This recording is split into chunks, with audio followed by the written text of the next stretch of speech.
Já voltamos aqui para o terceiro bloco do Circuito Teses e Ideias de hoje, que está tendo como convidada a professora Neilane.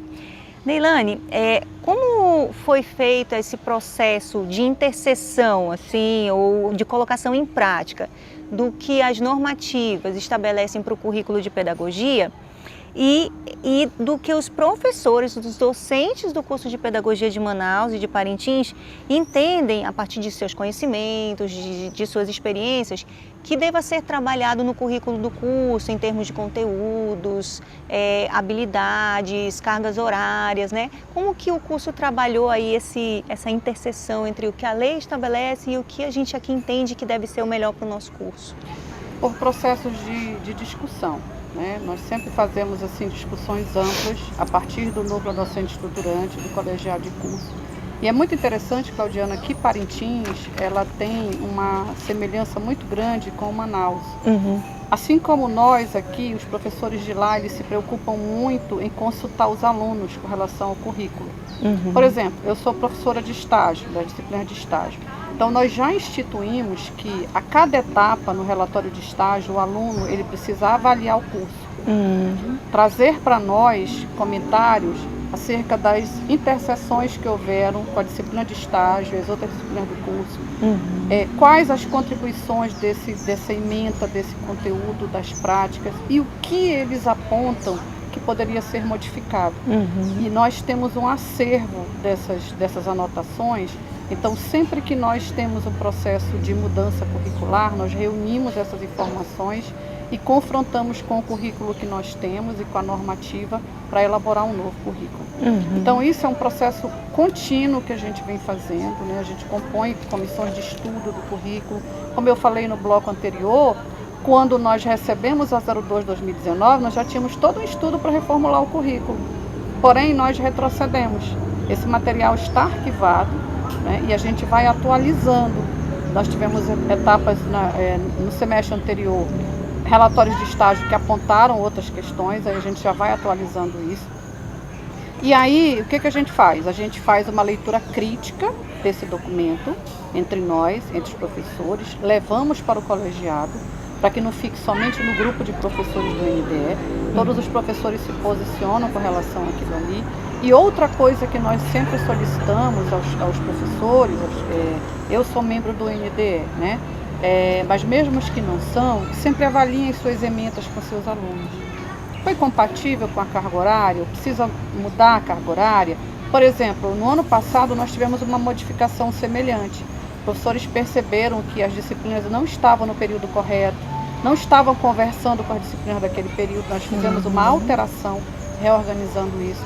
Então, é sempre um processo de discussão inerente à concepção de currículo, que é aquele campo de lutas, né? Aquele campo de negociações, campo de definição de sentidos, para a partir daí constituir os conhecimentos que vão orientar a formação. Isso, então assim, você, né, no seu relato mostra como os docentes do curso de Pedagogia da UEA estão sempre muito preocupados em realmente ofertar um curso de formação para os futuros professores, né, que vão atuar nas escolas, um curso de formação muito de boa qualidade, né, para que realmente os nossos professores que vão futuramente para as escolas públicas, atender nossas crianças, nossa população aqui de Manaus e do Amazonas, né, esteja bem preparado, né. Então é um processo contínuo, né, essa questão do aperfeiçoamento do currículo. E todas as práticas que eles desenvolvem, nós solicitamos que eles tragam o feedback. Isso foi significativo? Que conhecimentos foram possíveis desenvolver a partir daí? Muitas das vezes, esses conhecimentos eles vão se tornar objeto de discussão, de ementas, né, de disciplinas, ou do desdobramento do conteúdo a partir daquela ementa. Então, a gente sempre trabalha nessa perspectiva. É a ideia da pesquisa como eixo. Então, todas essas práticas, elas devem resultar num relatório, numa análise crítica pelo aluno, para que a gente possa ir alimentando esse nosso banco de informações para reformular o currículo, né? Neilane, na sua tese você comenta também sobre embates, sobre processos de resistência, né, que marcaram esse momento de reformulação do currículo do curso de pedagogia, especificamente a partir da resolução de 2015 e da de 2019, né? Então comente um pouco para a gente assim como foram esses embates. Então, nós primeiro fizemos a leitura da resolução e verificamos que ela não proporcionava uma formação crítica, né, uma formação à luz do contexto que nós temos aqui. E isso foi compartilhado, né, com os professores de outras universidades que identificaram questões semelhantes. Nós temos a nosso favor e trabalhamos em conjunto a Associação Nacional pela Formação dos Profissionais de Educação, que eu já citei anteriormente. Hoje nós temos inclusive a Anfop Amazonas, mas anteriormente nós tínhamos a Anfop Norte. Então nós reuníamos com os professores das universidades do Pará, por exemplo, né? E discutíamos essas questões. Então, todas as universidades, elas estavam nesse movimento de repúdio a essa resolução, pelo seu caráter antidemocrático e por mudar concepções de formação que foram definidas pela própria associação e outras entidades na Resolução 02/2015. É mais ou menos como se tivesse sido apagado aqueles princípios orientadores. Sim. Então nós resolvemos combater isso aí. E uma das questões que foram um documento muito importante que eu trago aqui, eu tenho certeza que poucos conhecem, é a Carta do Norte, que foi elaborada exatamente para enviar ao Conselho Nacional de Educação como uma forma de repúdio a essa resolução. Sim. E aí eu pediria licença para fazer a leitura dessa carta. Fica à vontade. Muito bem. A carta diz o seguinte, Carta do Norte. Nós, povos da Amazônia, que fizemos a escolha de ser educador, educadora, professor, professora, enquanto profissionais da educação, acreditamos e lutamos fortemente por uma educação pública, gratuita e de qualidade social, humanizadora e emancipadora. Por certo, nossa luta é permanente e dela dependem as transformações sociais, políticas e culturais que esse país precisa para se viver numa sociedade menos desigual, democrática, com justiça social e cidadania cognitiva e antirracista. Estamos, mais uma vez, nos colocando diante do atual contexto de nosso país, frente às políticas conservadoras, destruidoras dos direitos trabalhistas, violentadora dos direitos humanos, que incentiva e investe em políticas econômicas dependentes da destruição das nossas florestas, solos, águas, rios e dos povos amazônicos. É preciso reconhecer que pensar qualquer projeto de educação pautado pelos princípios da democracia, da emancipação, da cidadania e da justiça social deve, por obrigação, situar a Amazônia como lugar das nossas preocupações e também de luta, dada a sua importância planetária. Por isso, consideramos que a Anfop, a Associação Nacional pela Formação dos Profissionais de Educação, diante da elaboração de um documento que expressa os anseios, as intencionalidades políticas e pedagógicas de um projeto de nação e, fundamentalmente, que representa uma frente de resistência contra as políticas neoliberais do atual governo para a educação, cujo retrocesso aniquila as conquistas já alcançadas com muita luta, sangue, suor e lágrimas do nosso povo.